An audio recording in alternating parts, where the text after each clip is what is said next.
And I'm calling the Parks and Recreation Committee meeting to order. We have a quorum present. Next on our agenda, of course, is public comment or suggestions. And do we have anyone in the audience that would like to speak at this time? Please come forward.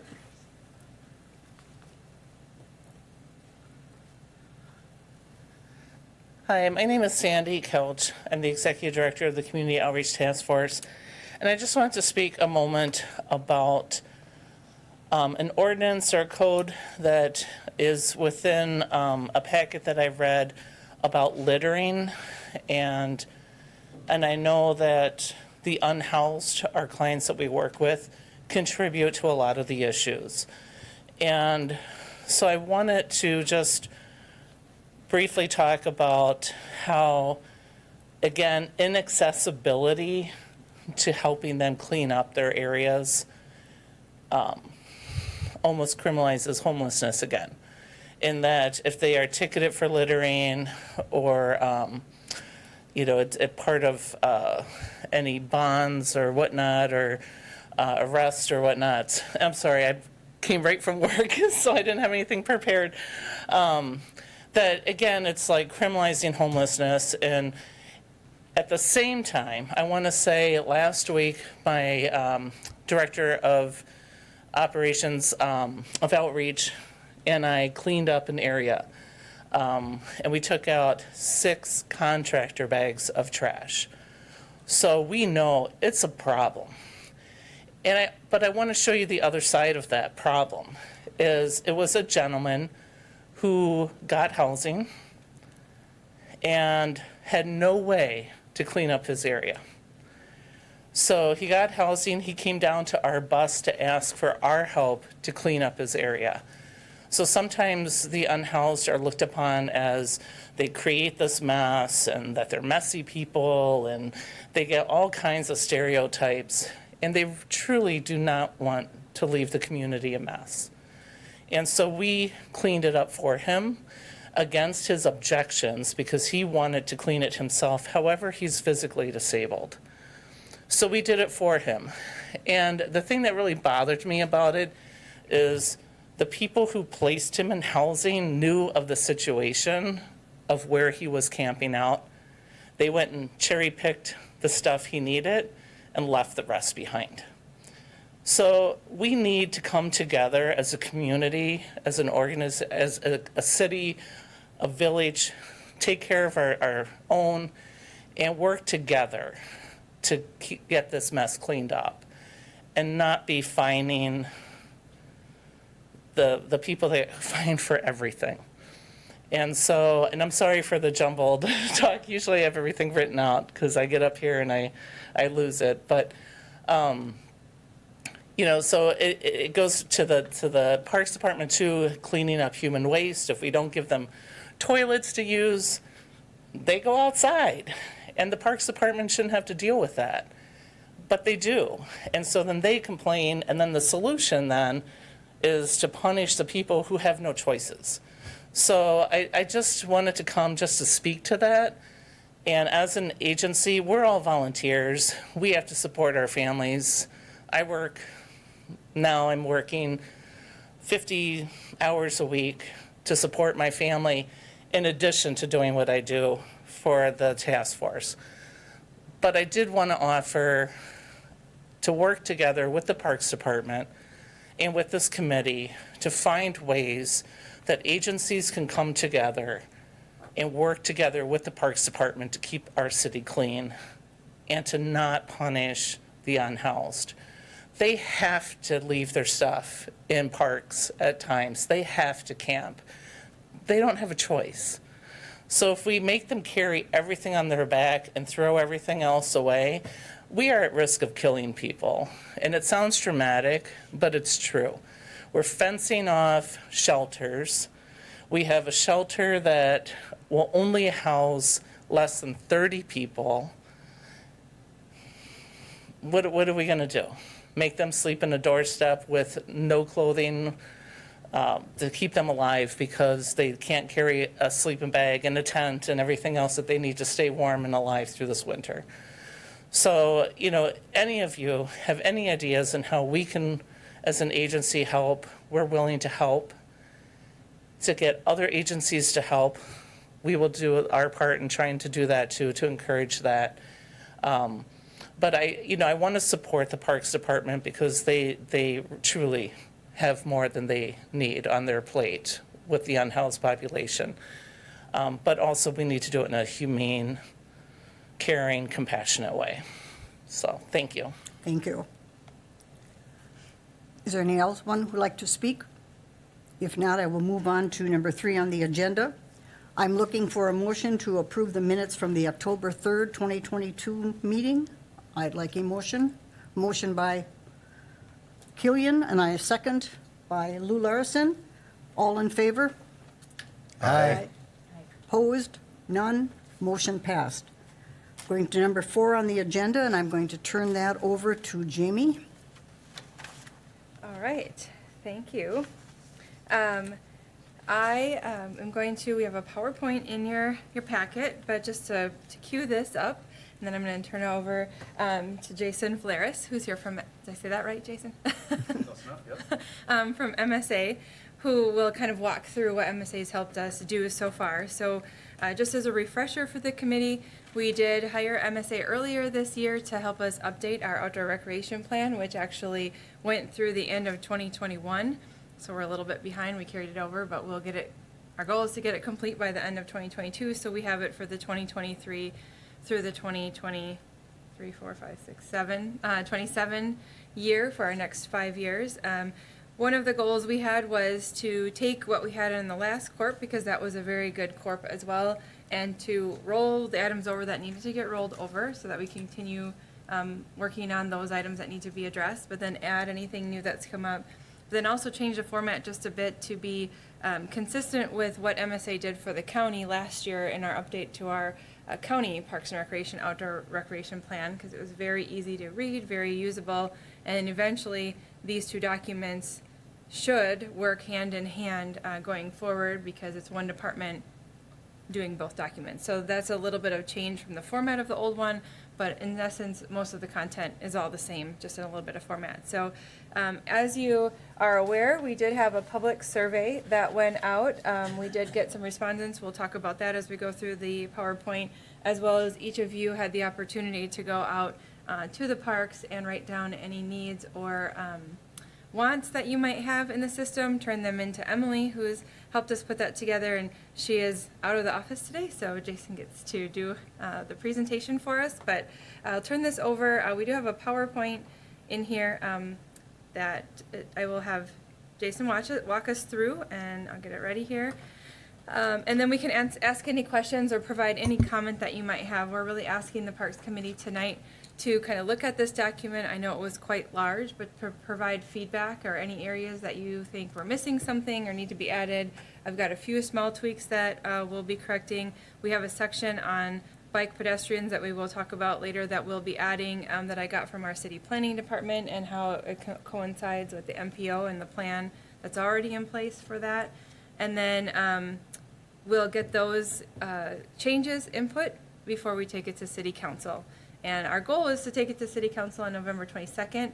If though, however, we need a little bit of extra time to change some things and you need to see this back at your December meeting, we have time to do that, and then we can take it in December as well. So this is not rushed in any way, shape, or form. We want to get your feedback and take it to city council. Our goal is by the end of the year, so we do have 2 options there. So with that, I will turn it over to you. All right, well, Jimmy, you covered my first few slides, which is great. But to recap as you go through them here, this plan is a 5-year plan, and it's one of its primary purposes is to set you up for funding, both your own funding, so to kind of feed into your CIP process, your annual budgeting process, but also to make you eligible for stewardship funds, which require the plan. The project has been going since July. We kicked off with a meeting with you and a community survey, and we've got a bit about some of those survey results later. And so here we are back. We've kind of been working with Jamie, with staff along the way to integrate new input that we've received from you, from the survey, from staff this summer into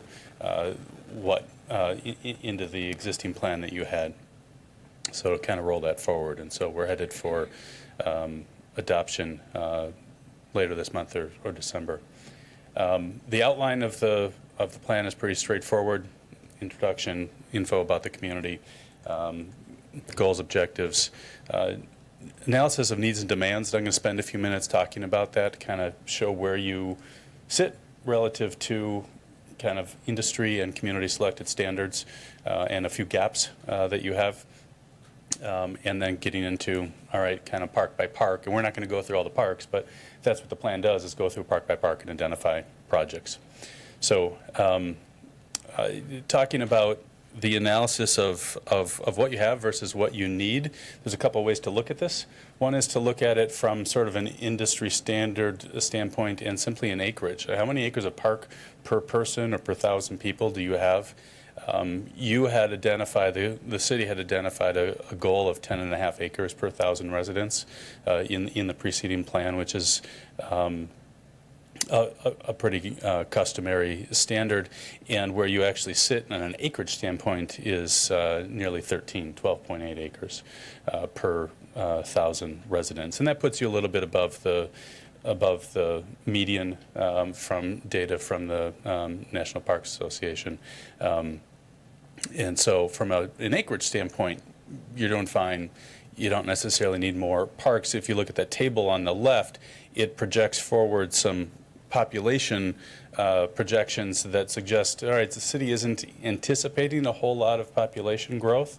And so with that in mind, there really isn't a need to add more parks based on acreage or population. But let's go to the next slide, because another way to look at this is to consider where are your parks and are there spatial deficits, because there are areas that people can't easily walk to a park. And so if you're able to zoom in on this map, and it's probably easier to do that on your own time, but there's 10-minute walk analyses within that green area, the green outlined area on this map.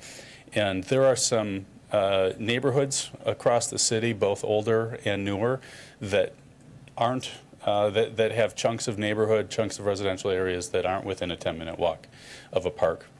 And so if you go to the next slide, there are some stars on that map, and those stars are places that we, with Jamie, have identified as places that would benefit from additional park development, not because you need the acreage, but because you should try to provide access for residents to have a park within walking distance. So some of those in the far east and the far west are new development areas that really lack a park. Some of them are more central, where you'll be looking for opportunities to fit in, maybe a pocket park, for example, someplace that you can fit in some recreation space within walking distance for residents. Any questions about any of that kind of needs analysis before I move on? I want to add one thing to this that kind of came to light just in the last couple of days with community development block grant opportunities that some people are hearing upstairs at the moment. I applied for one along with the PD for what Jason might call a pocket park over by 17th and Jefferson. It's where the community gardens are currently, and the police have an area identified with a grant that they've received. So on this map, I wanted just to point out that that area necessarily doesn't show a star, because by just our basic analysis of the 10-minute walk, we take any park. But when I actually looked at the map, that little pocket is right on the edge of the 10-minute walk from 10th Street Playground, which is the only playground it's actually on the edge of. It does fit in the 10-minute walk of the 400 block, City Hall Park, and Yankee Park, because they're all right here.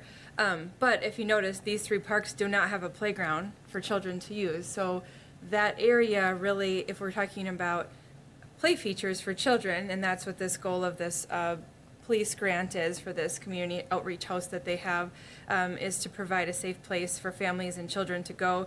We're not really in that 10-minute walk for that area. So even though with this study, with the CORP, it's a higher level outlook of these are the areas that really are not within a 10-minute walk of any park. But we do have some areas within the city that may not be in a 10-minute walk of a park that has the right uses. And most likely that's a playground in some cases, so I just wanted to point that out. That's at 7th and Jefferson? Yep, Okay, Mhm. thanks. yep. Because 10th Street Park is the closest, and it's right on the edge of that 10-minute walk, but if you think of how you get there, you have to cross railroad tracks and stuff like that. So there may be some small areas within probably more of the metro area that we probably could look at a little bit further, where there isn't, if we're talking about children and families, there's not either a school or a park with a playground within that 10-minute walk too. But we did not get into that detail in this. Yeah, that's a good point. And so we don't customarily do a playground walk distance map, but that's something to think about if you're interested in this and you're zooming in and thinking about this map. We mapped city parks. We didn't map county parks or schools with that same walk distance. So, for example, there isn't a walk distance around Marathon Park, though obviously that's serving need. There isn't walk distance if you look kind of north central. There's a neighborhood that's lacking a park and kind of a gap. But there are a couple schools, a public and a private school, kind of in the middle of there with playgrounds. So, from a playground standpoint, it does deserve a kind of a more nuanced look when you're looking specifically for child play spaces.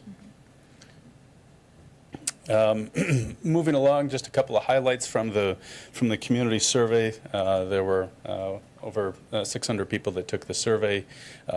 Not surprisingly, many of the people who took the survey indicated that they get out for exercise in some way, many of them on a fairly regular basis.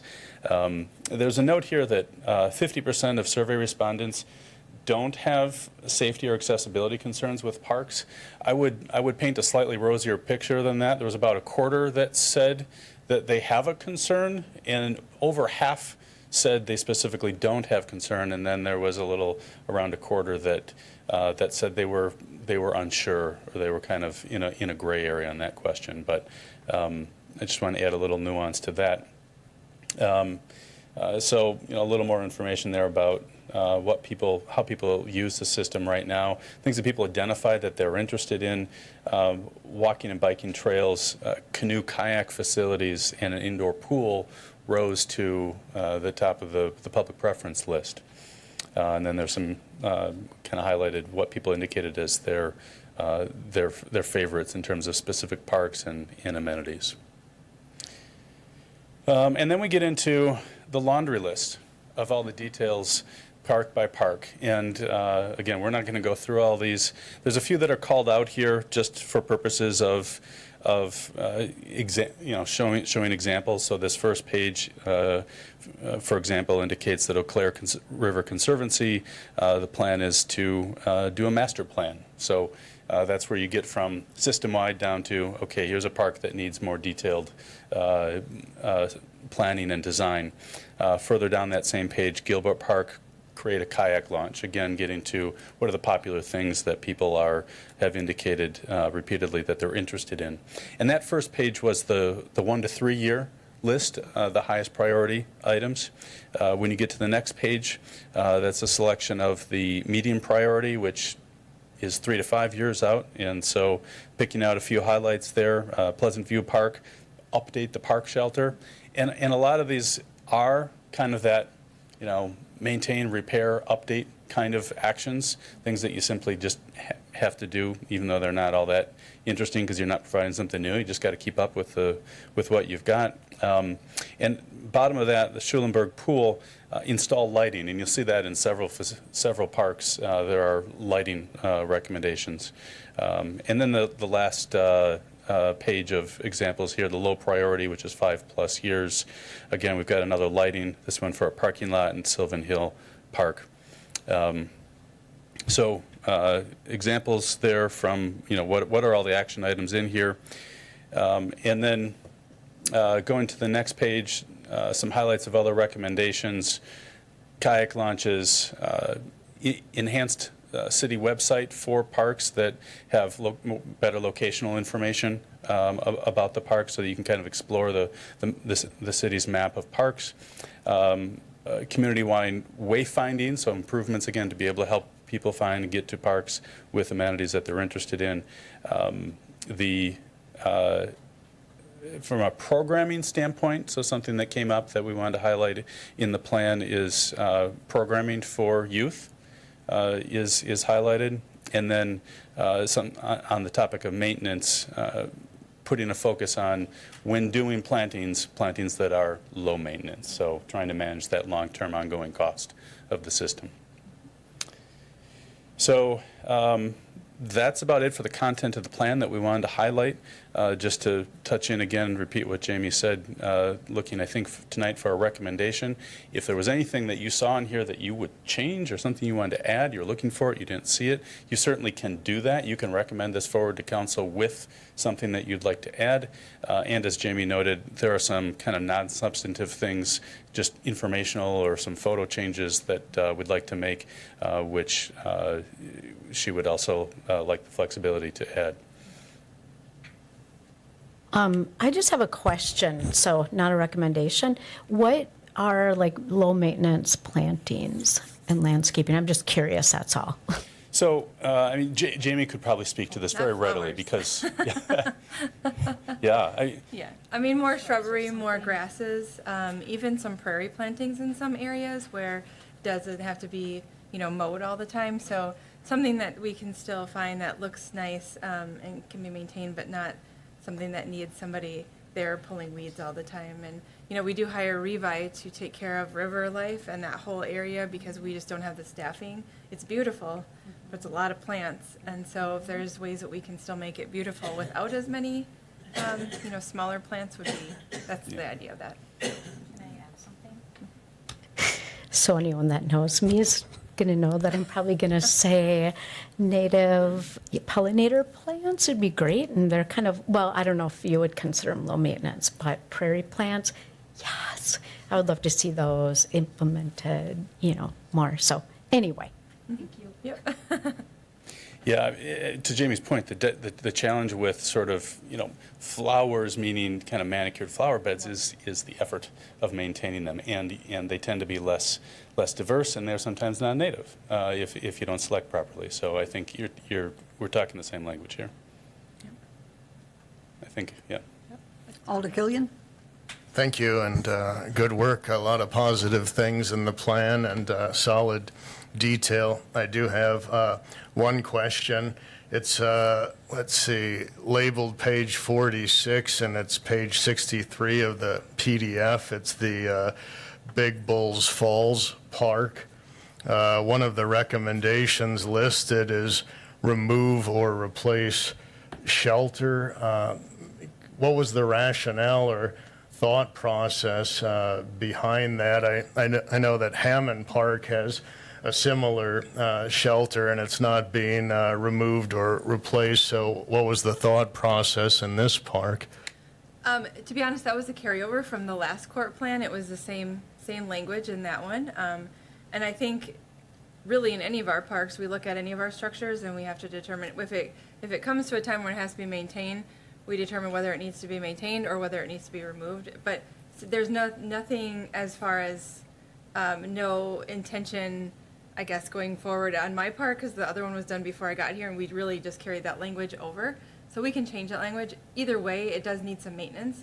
It needs a new roofing on it, probably needs some painting. So it should stay on there as far as maintenance. Whether it should say remove or anything, I think that's a more of a direction that this group would give if that's the case. But that was language carried over because it does need maintenance. Thank you. I think the maintenance sounds logical and practical. I'd worry that it does appear to be a citizen gathering point currently, so I probably would not want to see it removed. And if it was going to be replaced at some time in the future, I guess I would like to see it replaced with a comparable amount of accessibility as it is today, so that citizens can use it and it's not, say, more of an enclosed enclosed, locked shelters. So those would be my concerns. Could we perhaps massage that language a little bit so we're not having remove in there? And if it is replaced, those concerns I stated are addressed. Would that be possible? Yeah, I'll speak with our maintenance staff to determine what is the maintenance that's needed on it, and then because we do in some other parks list out like if it needs a new roof or if it needs new trusses or whatever it might be, and we can write that specifically under the shelter, new roof on shelter, whatever that might be. I'll make those changes. Thank you.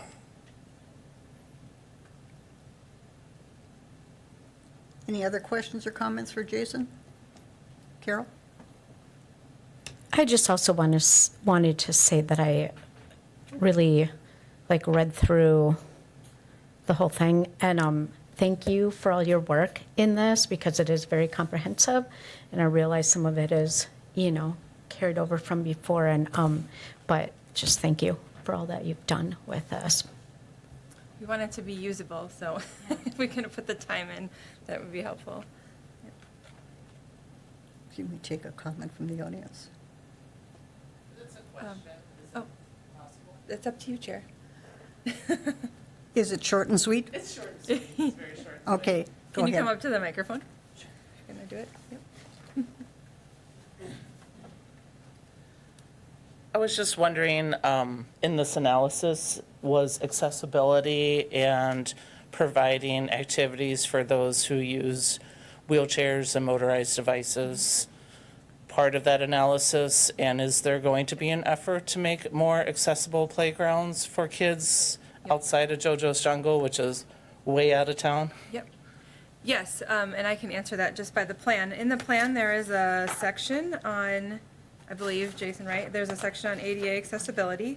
And then, I'm not sure when, maybe Ms. Jacobson can say the year, but our city did go through a ADA audit. So we do have a working document where each department has a list of things we've identified that need to be brought up to code and moving forward, what needs to be done. And then even with a playground, when you replace the playground, then you have to meet the ADA standards. It has to have an accessible trail, stuff like that. So that is identified in here, and we are already working off of that list that was established. So I think we have a lot of that stuff in here as well if there's certain parks that need, like Oak Island Park, for instance, the bathrooms are technically ADA, but they're not really because, because it was in our past document and it was identified in that ADA audit, we then put in a CIP request to the city council this year, and so far that's on the top of the list of the CIP actions that when the council approves the budget, it may get funded that way. But this document and identifying that helps, and if we ever want to apply for grants for those things. But yes, long answer to your question is yes, ADA is identified in here, and it is something we're conscious about. Thank you. On page 25. Okay, so yep, in chapter 3. Any other questions or comments for Jason? Jamie, do you have anything else? I do For Jason? not. Nope, the only thing I just did want to reiterate, I said in the beginning is, as Jason mentioned, if you're approving this or making a recommendation to city council to move forward, that you approve it, with the couple of changes you mentioned here tonight, but also, there is a section in the back under implementation where we talk about bike and pedestrian facilities. I hadn't gotten the information from city planning before this went into your packet. They did give me a very good document to identify a few sections of, as well as kind of making sure we identify the MPO plan in this document. So I have sent that to Becky. I should have CC'd you on it today, but I did send it to Becky today. So when she gets back into the office for MSA, she can incorporate that. So with that ability to incorporate that as well into the document, you'll see at the city council. Yeah, you sent that to Emily, right? Oh, yeah. Yeah. Becky's, I All hope I good. sent it. I may All have good. sent it to Becky. I have to look. Becky was the one working with this. Emily, yes. I had a brain fart today. All right, I'll make sure Emily gets it. I think I did send it to Becky. So, Any other questions or comments for Jason? Otherwise, thank you very much, Jason. We appreciate all the work that you put into this. Thank you. Do we need a motion to move this to city council? yes, please. Okay, I'm looking, well, I'm not exactly sure how to word this. I'm looking for a motion to update the city comprehensive outdoor recreation plan for 2023 to 2027. I would like to have a motion for that, For council adoption. or for council adoption. Yep. Okay. Do I have a motion? I'll make that motion. Thank you, Alder Larson. And a second? Alder Killian, thank you very, very much. All in favor? Aye. Opposed? None? Motion carried. Then I get the opportunity to talk about the possible action regarding the donation to Two Hearts Dog Park. Oh, that just made me super happy to read that, to think that there was a friend of the former person that sat on the dog park committee who has tables below that they're willing to donate to the dog park. And I looked at those tables in the packet for the ones that I could get in my packet. I thought they were absolutely wonderful, and I'd like to know if the Park and Rec Committee is interested in having these tables in their dog park. Any questions, any concerns, any comments on this? How many are you looking to put in there? I believe there were two. I believe he has two, yeah. Two, Okay, that would work. And they would probably go under the shelter yes. on the pavement. Does anybody know, do you know what they're made of? Because they look like they're pretty sturdy and heavy. Looks like something from yeah. Wausau tile. That's, There yeah, I you don't go. know for sure if that's what it is, There you but that was my understanding, that they were more of a concrete type. That's what it is. And I'm bringing this forward to the committee because before you should accept the donation as well, but right now we have the tables we have under there and the ones we were planning to put under the new shelter were the ones that we make in-house, so they're part of our system. These are not, they don't match our system, not to say we couldn't put them in. We have other things within our system that are different. But that was one of the things, as well as these will be, unique to our park system in this area, but they look like they could handle a dog jumping on them, which is going to happen. So that's why they're being brought to you, for you to accept the donation and to decide if you want a different type of table within your park. I would think we'd be very foolish if we turned down this donation. Alder Watson? I think it'd be great to have these under the over thing, and then you can repurpose those, because aren't there currently the wooden tables there? Are We there some? haven't, well, there might be a couple moved in there. We Okay. haven't brought any new ones other than what we had out there before yet. Are the ones that are out there the ones you make in-house? Mm-hmm. Okay, so then they can be sort of, dispersed around the rest of the park, and maybe have one in the small dog area too, a couple more over there. So I would make a motion to approve this, to approve accepting the donation. I'm looking for a second for the motion. Who would like to second Watson's motion? I'll second. Thank you, Alder Larson. I should ask is, I can't even talk, I've lost my train of thought. A motion has been made and seconded. I'd like to know who's all in favor. Aye. Aye. Aye. Opposed? I also, motion has passed. I'm going to turn over the next, number 6 on the agenda, to Jamie. Okay. This is a big packet, so I'm gonna move to that. So one of the things each year, this really gets stemmed from our recreation deputies that work with us mostly in the county parks and the county forests, is they come up with, as they're out enforcing our ordinances, they come up with clarity that we need to put in some of our ordinances. You'll see these are small amendments. They're not, we are adding one section in our street trees ordinance because we don't currently have it, but other than that, they're existing ordinance that we just have some clarification on based on what either our rec deputies or our officers may have seen out there when they're enforcing these ordinances. So going through, just getting back, I think it's the end of our document. I'll bring them up on the,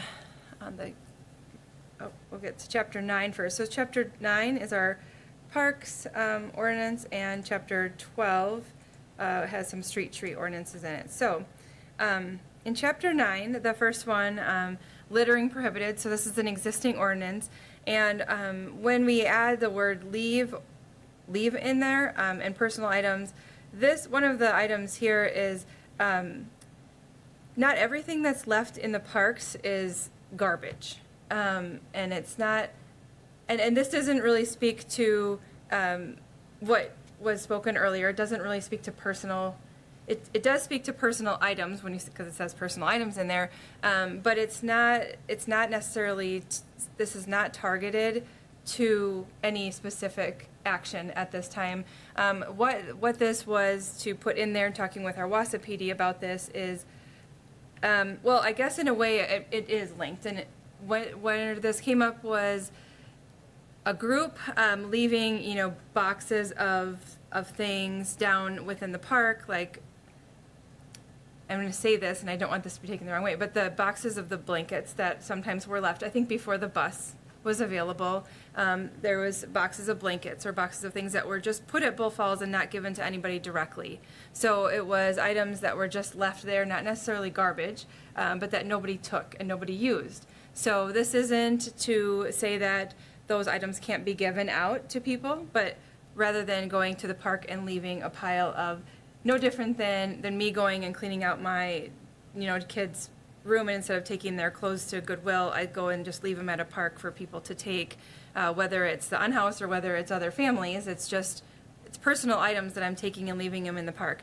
I guess to some people that might be garbage, to some people it's not garbage, but there's a difference between waste. What this ordinance said, it said glass, rubbish, or waste. That is different than me coming and leaving a box of towels or a box of clothes or a box of anything, or not even a box, but just anything that I don't want in my personal house and putting it into the park. And we don't just see this, not just the blankets are not the only thing. That was just an example. We see this a lot at a lot of our parks of people leaving, baby gear, swings, and things that typically you put out at the end of your driveway that say free, that aren't necessarily broken or garbage, but they put them in our parks and they say free on them, and then people could just take them. So I guess it could be, our police department said it could be considered waste if they're putting it there for people to say free, but a lot of times it's not waste. So that's the clarity for not the ability to just leave personal items that anybody could pick up for free in our parks. It's not a place for you to leave a baby swing or a car seat for someone to come and pick up. That would be something we'd want to see taken to the proper place for it to be reused, whether it's Goodwill or Salvation Army or whatever. Our parks, if they end up in the garbage, it's considered waste. That doesn't always happen. So that's the clarity on that item. I guess I can take any questions on that. Mr. Killian has a question. Alder Killian? Thank you, Madam Chair. I just have a few questions and comments on this particular code change. One would be for the city attorney, if that's allowed, and she is willing to field and answer my question.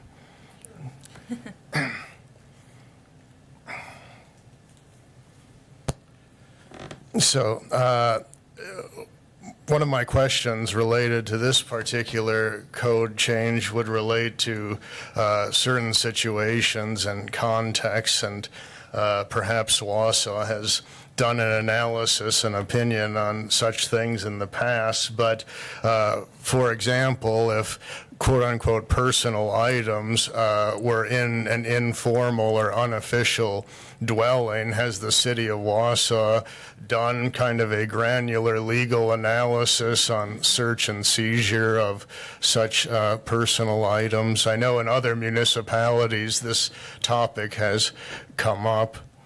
Not that I know of. That's why I came tonight. I had a brief ability to look at the ordinance drafts that Jamie proposed, and it hit me as I was sitting here that they're all changes to the park regulations except for this ordinance, which was the one that kind of caught my eye, because I thought, where's the definition of personal items? And I understand better now her explanation. However, I think 904040 would most typically go to public health and safety, because it's going to have general overall applicability not only to the parks but to the entire city. And they would be the ones that would typically change those chapters of the code in Chapter 9. I'm just making you aware of that. I don't know if you want to send this on for their comments as well or straight to council, but I'm not aware that we have done that, and we do need to be able to attest to the enforceability of such change in the ordinance.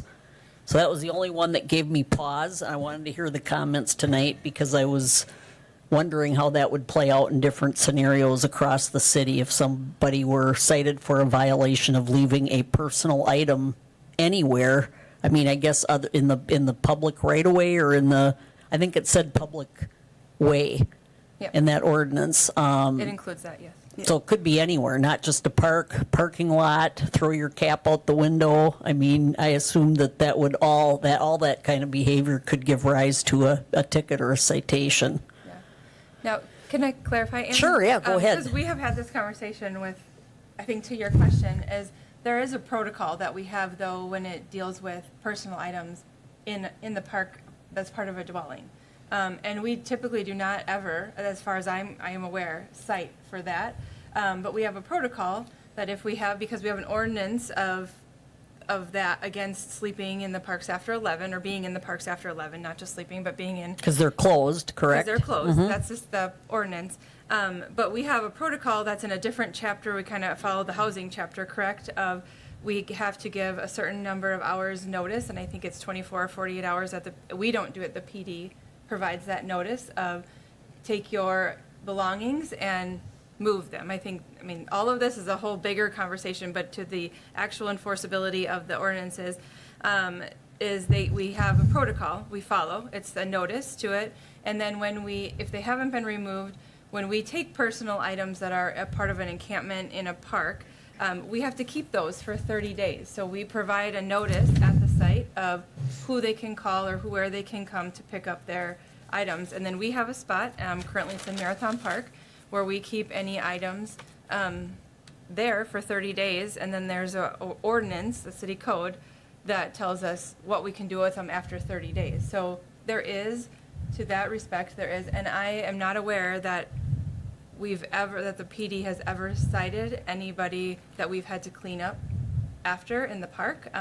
We just provide them the information that this is where their belongings are. You have 30 days to come and get it, and then we get rid of them. Either most of the time we'll donate it back to somebody, or to an organization, or if it is unusable, we'll throw it in the garbage at that point. So. And she's referring to the statutes, the state statutes that deal with disposition of personal property. Yes. So if it has value or something, I mean, you need to keep it, notify the person, give them 30 days to come and redeem their property. That was, I think, our office's recommendation Yep. in finding property and just assuming it was all junk and throwing it away. We said, if you're going to confiscate it, you really can't deal with it that way. So we recommended they follow the state statutes. Yep. However, even though you haven't cited anyone, by building it into the ordinances, it is going to have an automatic penalty. So, we can say that we won't enforce it or haven't written citations. That doesn't mean they won't ever be written and that there's no penalty associated with that ordinance. I think we could do that now, though, because it would be considered waste if you throw, you can't leave, it's garbage in a park, I think we're taking it, a different aspect of saying it's personal property. Did you get any sense from the PD whether they were having this issue throughout the city in areas outside of parks? No, we talked about parks specifically, so I don't know.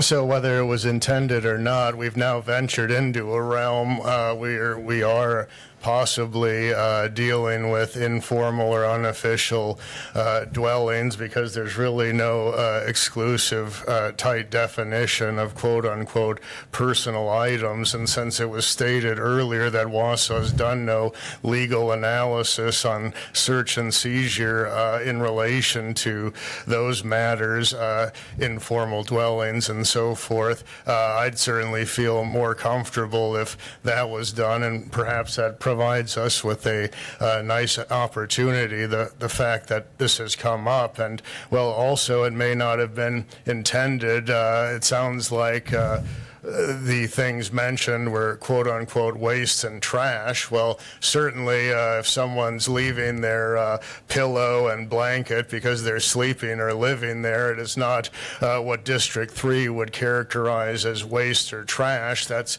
somebody's home or dwelling, whether it's formal or official or not. So I think having that legal opinion would be critical. And then it was also brought up about potential fines, punishments, or interfacing with the police department on these matters. I think it would also be important to make sure that this was never used as a prelude or foundation to park bans, meaning that if someone based on socioeconomic status must sleep outside, I'd hate to see this used as kind of a method then if they're penalized to then be kicked out of public parks for a given period of time. So I didn't have any issues with the other code amendments, but I think we've delved into some pretty important territory with this one, and I would just feel more comfortable and recommend that the body allow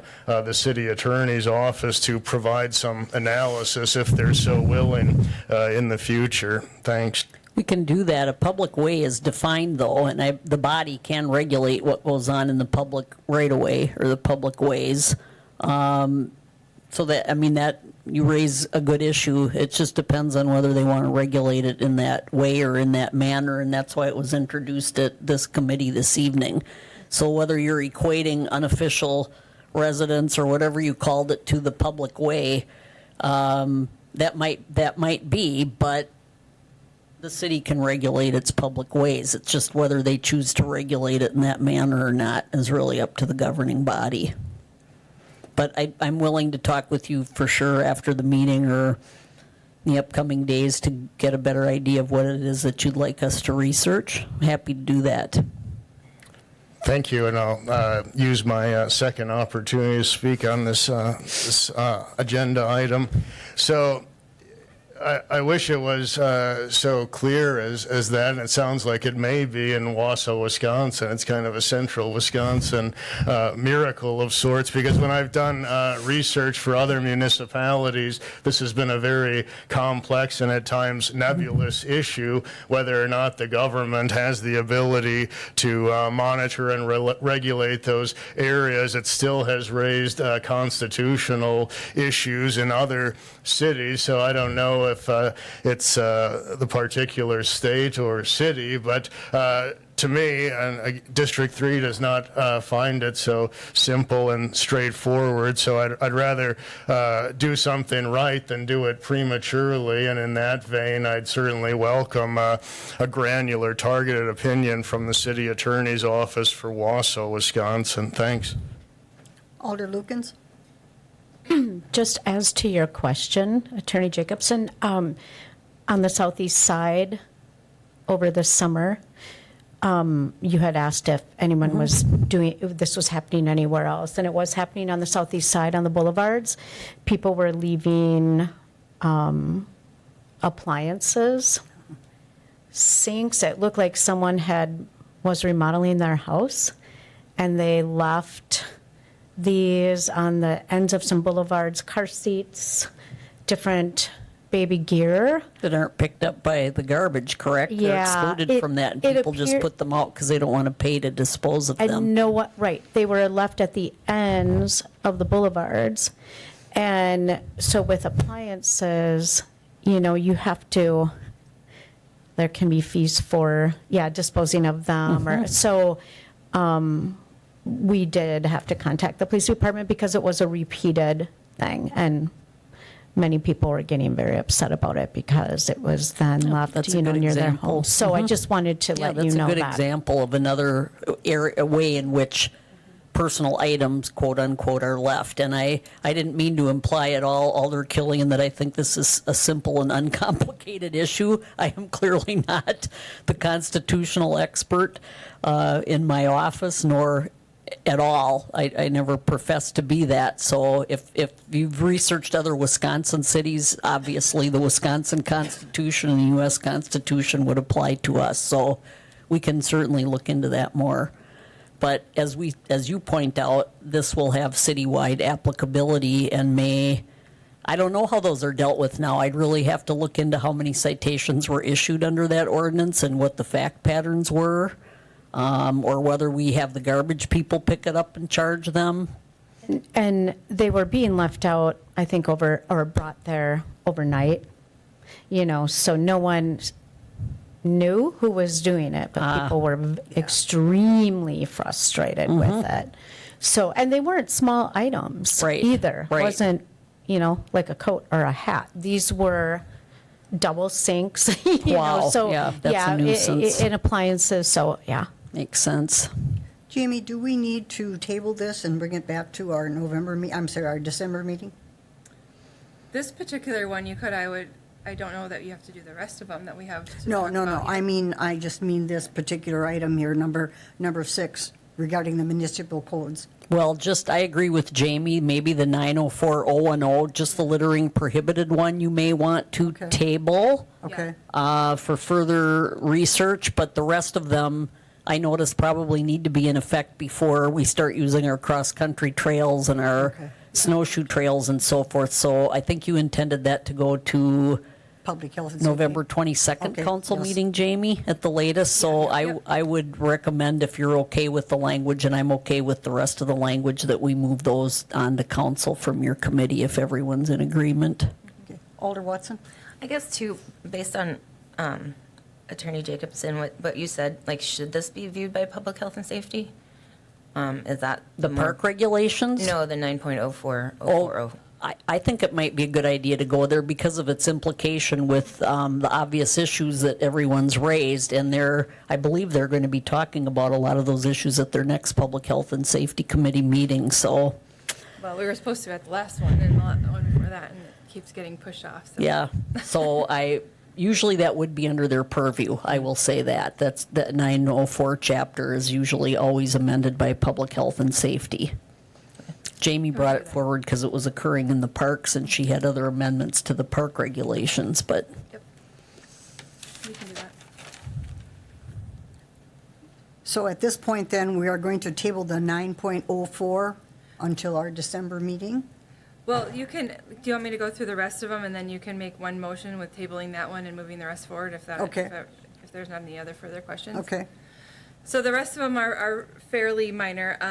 One of the things that came up even last year when we were talking about our trails, I think we updated this one last year too, is this is so that we don't have any operation of cars and trucks on paved trails within the city. We had them on hiking trails, on beaches, playgrounds, that's always been part of it. But now we have a few more paved trails within the city. Now this doesn't preclude, like if they have a permit for an event that they can go on, or our park maintenance vehicles, but that's established. And then this, the D and 9.20.010 for the D, we had in B, which I just talked about, it said established roads. In this one, it said paved roads. And in the city, that wasn't really an issue with our city ordinance, but as I mentioned, we try to mirror our city park ordinances with our county park ordinance as where we can. And where this conflicted in the county ordinance was in our campgrounds. Our campgrounds, the road, and maybe even in Marathon Park, but that's still a county facility. We have paved roads throughout the park, but our campgrounds have not paved roads. They are established roads. And in the campgrounds, we allow, where ATVs are allowed, we allow them to camp, and then they can leave from their campsite and go out. So we are just making it consistent to stay established roads versus paved. So it's a very minor word clarification there. And then the next one, as Ann alluded to, is we had, and mainly this got stemmed also from our county trails, but we do have some groomed cross-country and snowshoe trails out at Sylvan. And this is when we have heavy snow and packed snow, it really isn't a big deal. But when we have, like last year where we had just a very small amount of snow, and we groom it, and then someone goes and walks on it without their snowshoes, or definitely on the cross-country ski trails, it ruins the trails for those that are using it the proper way. And so this is just really to protect those trails that we do put time and effort into grooming for those uses, especially in those small snow areas. So that is 9. And then going into chapter 12, this kind of came out of of one of the previous Parks Committee meetings where we talked about and updated our forest specifications manual. We realized we hadn't had that represented or identified in the street tree ordinance, so I do put that in under this 12.56080, and the permit to plant, remove tree, is that we have this outlined in our tree planting and preservation manual so that it is identified document. We did realize we needed that with some illegal tree removal this year, and we referred to that document, but it wasn't in our ordinance, so that would have helped us even more.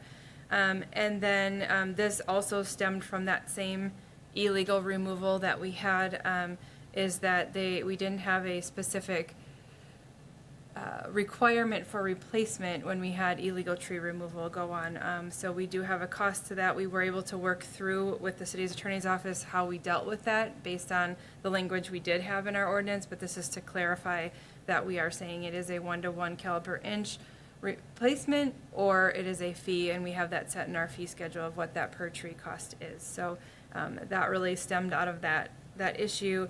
And then the other item, which the language may be tweaked just a little bit, is working with our city attorney's office to add this section on emerald ash borer. In our current ordinance, we do have a Dutch elm disease section. Whether that's really needed or not anymore, we probably could take that out. We don't have as much issues with Dutch elm disease because we had the devastation already, and now those trees are gone. But we felt that in the meantime, we could have the same amount of devastation when it comes to emerald ash borer. So adding a mirrored section on emerald ash borer in this ordinance, which allows our city forester to go in and address emerald ash concerns both in the public right away as well as working with homeowners of private trees as well. So those are updates to chapter 9 and chapter 12 that I'm recommending moving forward so we can implement them. And if you are okay with all of that and want to just even if you recommend the 9.0, I gotta go back up, 0.04040, just recommend that to be public health and safety, that would be fine too, and it can go along with the conversations that are having there once we look into it and can answer some of those questions. And the rest of them would go directly to city council. Do we need a motion for that, to send that to public health and safety? I think you could include that in your motion. Okay. I may have two motions here unless they could correct me. Am I able to put this all in one motion regarding the fact that we would like to send to public health and safety the municipal code chapter 9.04.040, and that we would approve of the 9.20 and 12.56? Well, you'd be recommending the 9.20 and the 12.56 to the city council for approval. Okay, what Jamie said. Yeah. I need a motion. I'll make a motion. Thank you. Motion by Alder Lukens. I need a second. Second by Sarah Watson. All in favor? Aye. Aye. Aye. Thank you. Motion passed. Going to move on to, I'm going to turn this over to Jamie again for educational items, item number 7 in your packet. All right, I'm going to get back to my sheet here. Oh, one quick question. When the things that are confiscated by the city, what do they do with them after 30 days? Well, it depends what they are, but in Okay. the code that Ms. Jacobson referenced is there's 3 options. We can either use them for our own use, depending on what they are. We can donate them, we could sell them, or we could throw them in the garbage. I guess there's 4 options. We could throw them in the garbage. We have a lot of it. We haven't really done it. We don't have the staff to go through it every 30 days, so I think it's like whenever we get to it, we have it documented of when it goes in, and then we get to it. But the majority of the items are either donated or they are thrown away. Okay. Just curious. Okay, so park updates. We had a tree planting this fall, which we planted 213 trees. We just did some small maintenance items. We replaced the bollards finally at the Peace Sculpture. We bought the bollards at the end of last year and finally got them in to get that up and running. We keep installing memorial benches. That's a really big program that we have. We're starting the athletic park prep for the video board that's coming in the spring, so our job was to take down the big wall that was out there in the first baseline and get that area ready and prepped. All docks and piers have been removed for this season. It's hard to do that when you have 70-degree, especially, and the winterizing of all, all of our bathrooms. But people forget that it's November, and we typically start winterizing in October 15th because we have freezes, and we've had a few freezes. But when you have 70 degrees in November and people are out in the parks, it's hard to say, well, sorry, the bathrooms are closed or the docks are out, because you know that it's not going to last. But we are underway on all that. We did update our towing line at Sylvan Hill, so that should be ready to go when we do start making snow there. And then our donor signs are finally installed at the dog park. If you've been there, they're on the hanging from the backside of the shelter. I am still waiting on the 3 storyboard signs that is the story of Deb and the Two Hearts Dog Park name. They should have been delivered on Friday. Our department was mostly out for a coworker's funeral on Friday, so I don't know that they're here, but I will check to make sure. And once they are here and we have the stands for them, we will get them installed, and then that will be all the signage and everything done at the dog park. And then I do not have any information to report on for the Riverside Park at this point. Jamie, if anybody is interested in the memorial benches, do they contact you? Yes. Okay. Yep. We have a form, and it has all the information on the bench and the cost. And we have a process we go through of identifying the site, and we know where we have open sites and where we don't, so yeah. Okay. Any comments, Alder Larson? Yes, I have one comment. I would like to know what's the problem, or why is Riverside Park not being, why is this, this thing has seemed to have stalled? You know, this should have been done by this time already this year. We had talked about it being done and remediated by this summer, and here again, it's stalled. I provide information when I get information from our Public Works Director, and he's waiting on feedback from whatever review it's under, and I can look back at past agendas of where it's at. I do not have any further information at this time. Thank you. Thank you.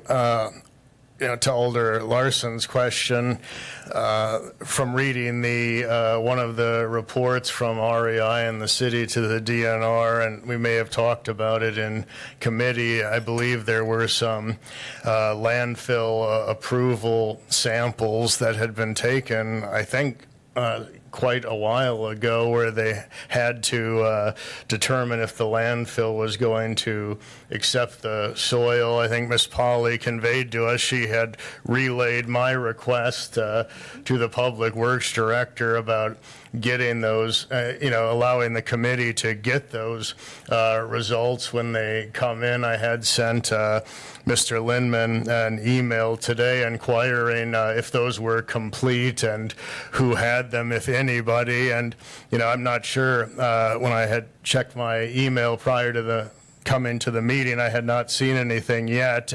But I think when they are complete, especially if the city's in possession of them, they're a public record. There should be no problem at that point. I think if the Department of Public Works is in possession of those soil sample records, that it shouldn't take any more polite requests from our committee to get those. So I hope they, once those are in hand, they're in the city's possession. I'd like to see those ASAP in our committee packet, but it may very well be that they're either not complete yet or the city hasn't received them. But I think it would be unfortunate if committee members have to start filing open records requests with the city just to get records that they should be providing voluntarily and in a timely fashion anyway. So I guess we'll see. They may not be complete and ready. So thank you. Does the committee have any items that they would like on the agenda for the December meeting? Jamie, do you have anything at this point? Nope, not on. Well, then I will tell you that our next meeting is going to be December 5th, 4:30 p.m., and I will take a motion to adjourn. Second. Was it Carol Lukens? Alder Lukens, a second by Lou Larson. A motion by them, and of course, all in favor? Aye. Aye. Opposed? None? Meeting adjourned. Thank you. Thank you. Say